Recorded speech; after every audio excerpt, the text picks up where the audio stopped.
Hey guys, welcome back to my YouTube channel. तो guys, आज मैंने भगवान जगन्नाथ की ड्राइंग की है। और गाइस, ये मेरे चैनल की सबसे पहली वीडियो भी हो सकती है, लॉन्ग वीडियो या साल की भी पहली वीडियो आप कह सकते हो।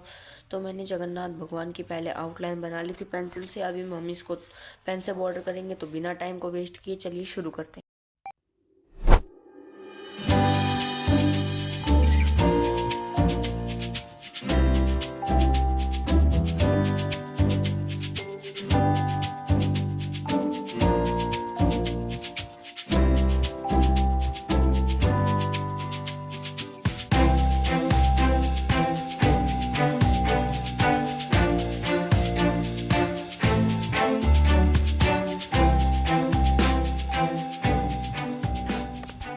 गाइस, अभी हमने फेस की आउटलाइन थोड़ी सी कंप्लीट कर लिया। अभी हम थोड़ा नीचे की आउटलाइन बनाएंगे।